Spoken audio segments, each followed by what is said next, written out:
Falträder erleben gerade eine Renaissance, aber es gibt gefühlt momentan so zwei Extreme. Auf der einen Seite ziemlich billige und einfache Klappfahrräder, auf der anderen Seite hochwertige und durchoptimierte Falträder, die teilweise schon seit Jahrzehnten auf dem Markt sind. Wo reiht sich dieses Rad hier ein? Das hier ist das brandneue Velo de Ville Foldy. Moin, ich bin Tillmann von der Radelbande und in diesem Video wollen wir einmal besprechen, was es alles kann, für wen es am besten geeignet ist, und am Ende des Videos werdet ihr auch erfahren, warum USB-C-Laden nicht unbedingt gleich USB-C-Laden ist.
Velo de Ville hat uns dieses Fahrrad ausgeliehen und sie unterstützen die Produktion des Videos finanziell. Sie haben uns allerdings nicht gesagt, was wir irgendwie wie sagen sollen. Alle Gedanken und Äußerungen sind meine bzw. unsere eigenen, und sie bekommen das Video auch nicht zu sehen, bevor ihr es zu sehen bekommt. Wir sind komplett herstellerneutral. Uns würde es freuen, wenn ihr dabei helft, dass dieses Video noch viel mehr Menschen angezeigt wird. Deswegen lasst auch gerne einen Daumen nach oben da, schreibt einen Kommentar, interagiert irgendwie mit diesem Video. Und wenn ihr wollt, dann abonniert natürlich auch. Und jetzt gucken wir uns mal das Rad an. Velo de Ville ist ein Fahrradhersteller aus Altenberge in der Nähe von Münster, die ein wirklich umfassendes Portfolio verschiedenster E-Bikes und normaler Fahrräder haben. Wir hatten auch schon mehrere Lastenräder von Velo de Ville bei uns im Video, und jetzt haben sie eben auch ein Faltrad.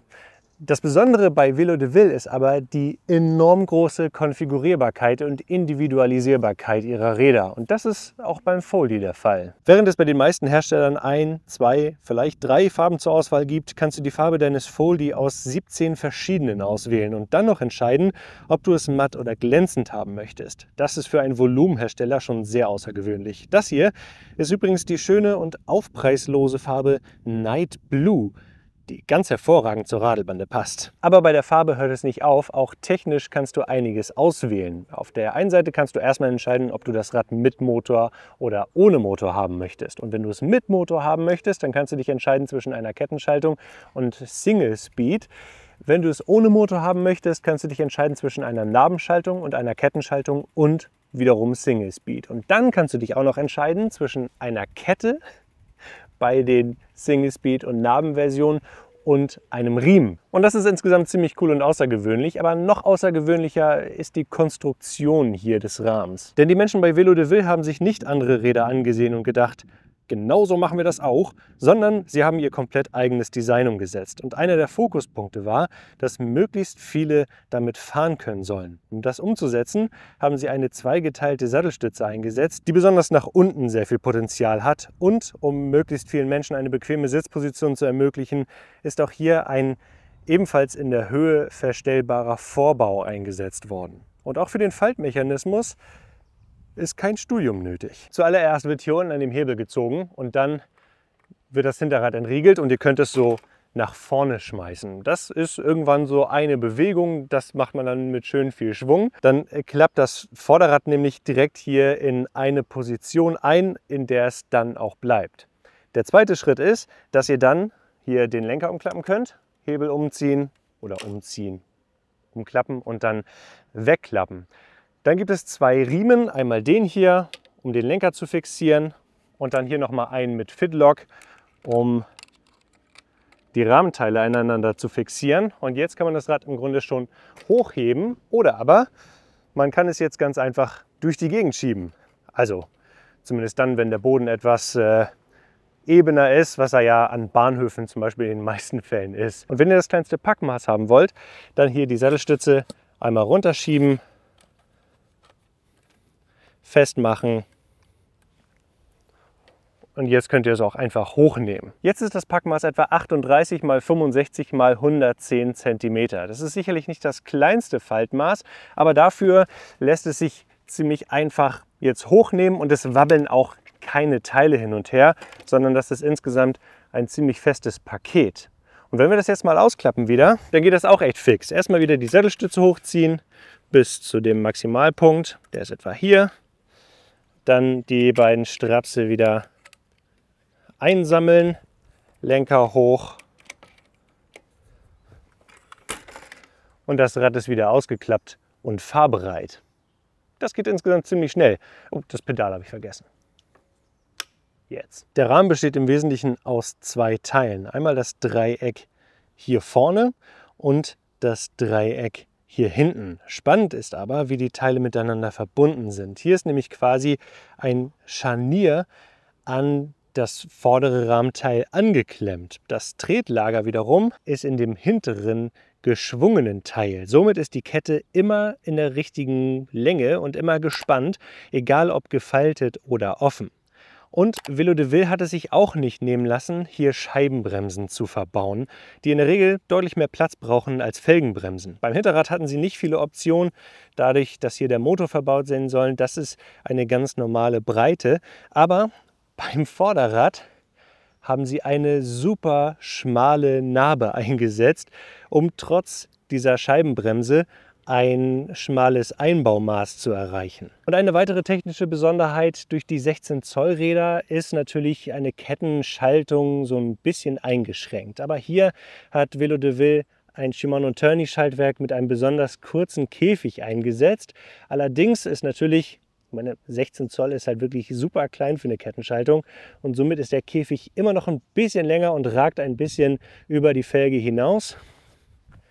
Allerdings haben sie sich schon Gedanken gemacht, ein möglichst kurzes Schaltwerk zu verwenden. Und dann wirkt das Rad super lang. Und das ist es tatsächlich auch. Denn dank dieser Konstruktion hat es einen Radstand von 106 cm, was in etwa dem meines Gravelbikes in Rahmengröße XL entspricht. Und dementsprechend sollte es sich auch sehr laufruhig fahren. Das sehen wir aber gleich nochmal. Dank dieser Konstruktion findet dann auch der Akku formschön hier hinter dem Sitzrohr Platz, in diesem Rahmendreieck zwischen Sitzrohr und dem Hinterrad. Und in der nicht motorisierten Version ist da eben Platz für eine Trinkflasche oder eine kleine Tasche oder so. Und hier eben für den kleinen Male-Akku. Und eingeschaltet wird das ganze System mit einem Druck hier auf den Akku oben drauf. Die Modi kann man dann auch hier mit einem weiteren Druck ändern. Bis in den höchsten natürlich. Der Akkuladestand lässt sich dann anhand dieses Balkens ablesen, ist aber natürlich nicht ganz so präzise. Aber da gibt es auch noch eine Möglichkeit, die ihr dazu konfigurieren könnt. Und zwar das kleine Bluetooth-Display.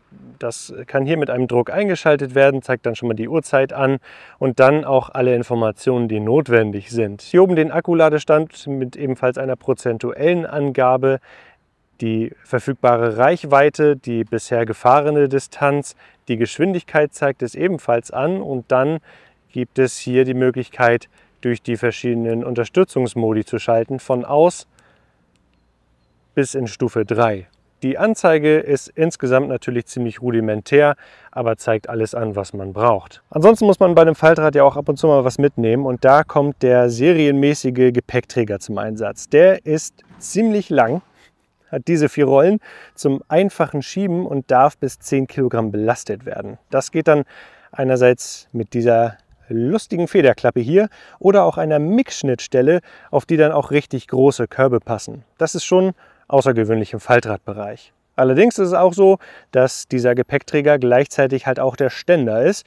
Deswegen lehne ich das Fahrrad die ganze Zeit an, damit wir es in voller Pracht bewundern können. Denn nur so kann es frei stehen und das sieht irgendwie nicht so richtig nach Fahrrad aus, sondern nach Transformer. Aber jetzt wollen wir mal sehen, wie es sich fährt. Und ich habe jetzt kein weiteres Gepäck mitgenommen, weil ich bin schon relativ schwer und wir haben jetzt die Kameras und so da dran gebaut. Was ich aber verändert habe, ist, dass ich hier mein Smartphone dran gesetzt habe, denn mit dem Male-System gibt es auch noch eine App, Und die kann verschiedene Dinge. Erstmal könnt ihr euer E-Bike damit steuern, seht den Akkuladestand, Tätigkeiten, könnt das mit Strava verbinden, könnt Routen euch angucken, die ihr getrackt habt, könnt Neuigkeiten aus dem Mahle-Universum sehen und natürlich auch alles über Statistiken etc. euch anzeigen lassen. Für uns ist aber besonders interessant natürlich der Fahrbildschirm. Und hier sehen wir ganz verschiedene Informationen. Reichweite 1166 Kilometer jetzt. Wahnsinn. Allerdings ist der Motor auch ausgeschaltet. Und hier können wir uns halt alle Informationen anzeigen lassen. Dann auch wenn wir einen Herzfrequenzsensor angeschlossen haben etc. Auch das. Kaloriengeschwindigkeit, E-Bike-Leistungsabgabe, Fahrerleistung, das finde ich ziemlich interessant. Dann interner Akku und externer Akku, also wenn zwei Akkupacks verbunden sind, wie viel Wattstunden in diesem Fall noch im Akku enthalten sind, Batteriespannung, also ziemlich viele Informationen, inklusive dann auch hier GPS, sodass man eine Route tracken kann und dann halt Pulsverbindung. Und was man hier auch machen kann, ist, man kann die verschiedenen Motorkennfelder verändern. Wir haben jetzt hier den Standardmodus eingestellt und den werden wir auch drin lassen. Wir können aber Spitzenleistung, Beschleunigung und Reaktivität alles an unsere persönlichen Bedürfnisse anpassen. Zum Beispiel hier so auf Sport sieht das jetzt deutlich anders aus als auf Eco zum Beispiel, wo dann hier zum Beispiel eine hohe Spitzenleistung ist, aber wenig Reaktivität, und auf Sportmodus ist eine sehr hohe Spitzenleistung und eine sehr hohe Reaktivität.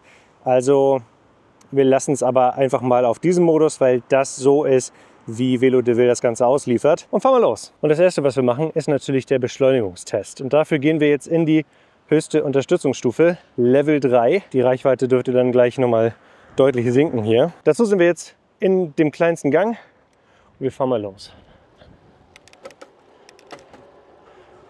Und das geht wahnsinnig schnell, dass wir jetzt auf 25 km/h beschleunigt werden. Also dieser Motor hat mit dem kleinen Fahrrad überhaupt kein Problem, selbst wenn ich jetzt hier drauf sitze mit meinen knapp 100 Kilogramm. Und es beschleunigt einen sehr schnell und graduell auf 25 km/h. Und auch wenn man vergessen hat runterzuschalten, dann ist der Motor relativ fix da und kann das dann ausgleichen. Also ich glaube auch, dass je nachdem, wo ihr lebt, auch der Single Speed, die Single Speed Option eine gute Möglichkeit wäre. Auf jeden Fall fällt auf, dass der Motor halt komplett leise ist. Das ist jetzt kein Motor mit einem Drehmomentsensor, aber es fühlt sich tatsächlich so an, als hätte er einen Drehmomentsensor. Jetzt gucken wir aber mal, wie es am Hügel ist, beziehungsweise am mächtigen Berg. So, und wir versuchen mal so 200 Watt zu treten, nicht mehr. Jetzt hier können wir sehen, wie viel Leistung das Fahrrad abgibt. Wie viel ich abgebe, sieht man natürlich nicht, weil es wie gesagt keinen Drehmomentsensor hat. Aber jetzt 21,8 km/h war unsere Grundgeschwindigkeit. Jetzt muss ich runterschalten. 17,6 km/h. Recht hohe Trittfrequenz von bummelig 70 bis 80 Umdrehungen pro Minute. Und mit etwa 17 km/h fährt das Rad mich hier hoch. Also es ist sicherlich kein Rad für große Bergetappen, aber auch nach unten hin war jetzt noch genug Bandbreite übrig, um auch steilere Steigungen hochzufahren. Die Kanten überwindet das Fahrrad auch erstaunlich gut durch die kleinen, aber dicken Reifen. Und dann das Rausbeschleunigen gelingt wieder sehr entspannt. Jetzt in der Seitenansicht könnt ihr es eventuell sehen. Es ist natürlich ein sehr kleines Fahrrad und ich bin verhältnismäßig groß. Und das hier, was ich jetzt gerade verbaut habe, ist nicht die Standardsattelstütze, sondern die eines anderen Faltrades, weil die Standardsattelstütze für Leute meiner Größe einfach ein bisschen zu klein ist. Aber jetzt vom Fahren her ist es sehr unauffällig. Ich habe eine recht sportliche Sitzposition, klar durch meine hohe Sattelhöhe. Allerdings ist der Lenker auch nicht ganz ausgezogen. Wenn ich den Lenker loslasse, dann kommt es so ein bisschen zum Wackeln, ist aber insgesamt einfach kontrollierbar. Dass man auf einem recht kleinen Fahrrad sitzt, merkt man durch den recht schmalen Lenker und die sehr zackige Art und Weise, wie es einlenkt. Beschleunigung hier zieht das Rad richtig gut raus. Aber das Tolle an diesem leichten Fahrrad und dem leichten Konzept ist, dass man auch hervorragend einfach ohne Motorunterstützung fahren kann. Die 7-Gang-Kettenschaltung hat dabei ja, ausreichend Gänge. Man muss auch sagen, es ist halt wirklich eine günstige Schaltung, die aber doch ausreichend gut funktioniert. Wenn das mein Rad wäre, würde ich wahrscheinlich nochmal in Richtung Microshift schielen. Und Gravel. Also, und hier sind natürlich die Reifen so ein bisschen der limitierende Faktor, die zwar dick sind, aber einen recht geringen Abrollumfang haben. Aber der Grip ist groß genug, wobei jetzt hier es doch schon verhältnismäßig schnell zum Rutschen kommt, so wie das bei vielen anderen Rädern mit kleinen Laufrädern ebenfalls der Fall ist. Aber jetzt ist mal der Punkt gekommen, wo wir gucken, wie es an der Steigung anfährt. Kleinster Gang, höchste Unterstützungsstufe. Ja, so nochmal. Ja, genau. Eine halbe bis eine Kurbelumdrehung braucht der Motor, um zu registrieren, okay, da möchte jemand losfahren. Das kommt auch ohne Motor schnell und gut in die Gänge. Und dahingehend reicht auch tatsächlich dann der kleinste Gang aus. Wenn es bei euch sehr steil ist oder ihr wirklich oft am Berg anfahren müsst, dann wäre aber nochmal eine etwas leichtere Übersetzung sehr angenehm. Der Rahmen an sich ist sehr steif, auch wenn man jetzt hier so ein bisschen zieht. Dann gibt es natürlich ein bisschen Bewegung auch hier vom Lenkerdom, aber das ist alles sehr überschaubar. Was aber natürlich nochmal spannend wird, ist Kopfsteinpflaster. Über die Kante und aufs Kopfsteinpflaster. Und hier könnt ihr hören, dass das Rad doch ziemlich klapperfrei ist. Ja, und hier kommt dann natürlich der lange Rad nochmal zum Tragen. Es fühlt sich teilweise so ein bisschen an wie ein Longtail, weil ein großer Teil des Rahmens ja hinter mir ist, quasi hinter dem Sattel. Nicht super komfortabel, die Reifen schlucken schon einiges weg. Aber auch solche Kanten sorgen nicht zu einem Aufschaukeln des Fahrrads irgendwie, sondern es fährt da sehr zuverlässig und glatt rüber. Ist es ein Komfortwunder?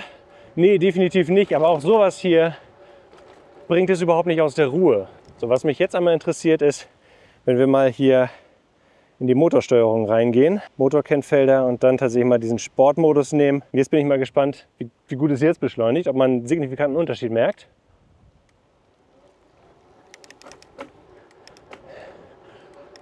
Ach ja, also der Motor gibt bei niedrigeren Drehzahlen doch mehr Leistung ab. Jetzt gerade war die Beschleunigung doch nochmal deutlich druckvoller. Aber jetzt wollen wir mal sehen, wie es sich bremst. Und wir beschleunigen jetzt gleich auf 25 km/h und machen dann eine Vollbremsung. Und wir bremsen an der zweiten Linie. Und jetzt. Das fühlt sich gut an. Wir brauchen keine großen Worte darüber verlieren, aber auf jeden Fall haben die Bremsen ein gutes Gefühl, haben doch mehr als ausreichend Druck und auch mehr Druck als alle Felgenbremsen, muss man sagen. Ja, und was mich auch wirklich erstaunt ist, das ist ja ein nicht drehmomentgesteuertes System, aber es reagiert sehr feinfühlig auf Eingaben. Also wenn man nur ein ganz bisschen langsam tritt, dann unterstützt der Motor auch nur ein ganz bisschen und langsam. Also vom Fahren her ist es ziemlich gut, man wird aber schon hin und wieder an die doch sehr kleinen Räder erinnert. Gucken wir uns aber jetzt mal an, wie unser Eindruck nach ein paar Wochen ist. Wir waren jetzt mehrere Wochen lang regelmäßig mit dem Foldi unterwegs. Es hat Lea und mich in den Urlaub nach Zell am See begleitet in einem Campervan. Es war mit in Köln. Ich bin damit im Alltag regelmäßig durch die Gegend gefahren. Und ich habe jetzt so ein paar Gedanken, was dieses Rad gut kann und was es weniger gut kann. Ihr findet eine komplette Bewertung anhand der Radelbande Bewertungsmatrix über den Link unten in der Videobeschreibung. Jetzt wollen wir uns aber mal 3 Punkte ansehen, die uns richtig gut gefallen haben und 3 Punkte, die uns weniger gut gefallen haben. Und wir starten mit letzterem. Und wir beginnen mit dem ersten Punkt und das ist die Kippsicherheit. Das Fahrrad sollte natürlich, wenn es gefaltet ist, auf den 4 kleinen Rädern stehen, auf dem Gepäckträger. Dann kippelt es allerdings relativ leicht nach links und dann liegt es auf dem Lenker und das ist nicht ideal. Wenn ihr es auf die andere Seite legt, lege es auf dem Antrieb, das ist ebenfalls nicht ideal. Also wenn ihr das transportiert im Auto oder im Zug, dann am besten nochmal irgendwie mit einem Tüdelband irgendwo befestigen, dass es auf jeden Fall aufrecht stehen bleibt. Der zweite Punkt ist, das Foldi gibt es aktuell nicht mit fest installierter Beleuchtung, nicht mal in der elektrischen Variante. Und die Beleuchtung, die du dazu bestellen kannst, da würde ich halt irgendwas anderes nehmen, weil das taugt allenfalls als Notbeleuchtung. Und der dritte Punkt, das Mahle-System war zumindest bei dem Testrad nicht hundertprozentig ausgereift. Teilweise unterstützte das Rad nicht bis 25 km/h, teilweise waren die Werte in der App völlig wild, teilweise gab es so ein bisschen Geruckel bei der Unterstützung. Aber der größte Kritikpunkt ist das USB-C-Laden. Ja, ihr habt richtig gehört, auch schon im Intro, dieser Akku lässt sich per USB-C laden. Aber nicht an diesem Akku selber, sondern ihr braucht dafür diese Basisstation. Warum? Warum macht man das? Warum baut man die Technik in dieser mini kleinen Basisstation nicht gleich in das Akku-Pack rein und setzt dann in das Akku-Pack direkt einen USB-C-Anschluss? Es wäre so einfach. Das ist jetzt kein Kritikpunkt an Velo de Vil, sondern eher an Mahle. Warum macht man sowas? Naja, aber es gibt auch gute Punkte an diesem Fahrrad. Einige sogar. Und 3 wollen wir jetzt mal beleuchten. Und der erste betrifft ebenfalls das Mahle-System, weil das ist grundsätzlich für diese Art Fahrrad super geeignet. Das hat überraschend viel Power, das ist klein, das ist ziemlich leicht und mit diesem 171 Wattstunden Akku-Pack kommt man auch in der höchsten Unterstützungsstufe gut und gerne 20 bis 25 Kilometer weit, je nach Topografie und eigener Power etc. Und in den niedrigeren Unterstützungsstufen auch durchaus noch ein bisschen mehr. Also grundsätzlich ist das ein gutes Motorsystem mit so ein paar Fehlern. Der zweite Punkt, der uns gut gefallen hat, war die ausgewogene Fahrweise. Durch den langen Radstand fährt es sich sehr komfortabel, hat einen guten Geradeauslauf, ist aber trotzdem sehr agil. Also man kommt trotzdem schnell in Kurven rein, man kann sich überall durchschlängeln, auch durch den schmalen Lenker. Und sowohl Lea als auch ich, wenn ich dann mal eine längere Sattelstütze montiert hatte, hatten eine super Sitzposition. Und der dritte gute Punkt, den wir hervorheben wollen, ist, dass das hier ein Rad ist, das auch etwas schwerere Menschen gut fahren können. 130 Kilogramm zulässiges Gesamtgewicht ist für ein Faltrad im Elektromarkt schon echt gut. Hat dann noch diesen großen Gepäckträger, der auch sehr alltagstauglich ist und dann auch diese Aufnahmen, diese 3 Verschraubpunkte für Flaschenhalter, fürs Schloss etc., damit ihr das nicht noch extra mitnehmen müsst.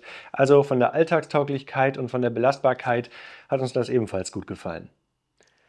Aber für wen ist es jetzt am besten geeignet? Das Foldie solltet ihr euch mal genauer ansehen, wenn ihr nicht größer seid als 1,90 Meter und auf einen einfachen Faltvorgang Wert legt. Es hat nicht unbedingt das kleinste Faltmaß, ist aber trotzdem sehr alltagstauglich, passt in die allermeisten Kofferräume und auch in die Gepäckabteile im ICE zum Beispiel. Also für den multimodalen Einsatz ist es definitiv geeignet. Es ist dann auch das richtige Rad für euch, wenn ihr einfach ein Rad sucht, das ihr individuell anpassen könnt. Allein schon die große Farbauswahl ist ein großer Pluspunkt. Und man muss auch sagen, es ist im Vergleich zu vielen anderen E-Falträdern mit etwas komplexeren Faltmechanismen doch sehr kompetitiv eingepreist. Aber was haltet ihr jetzt von dem Velo de Vil Foldie? Das könnt ihr jetzt mal in die Kommentare schreiben. YouTube möchte, dass ihr dieses Video jetzt guckt. Hier könnt ihr abonnieren und wir sehen uns beim nächsten Mal. Tschüss, bis dann.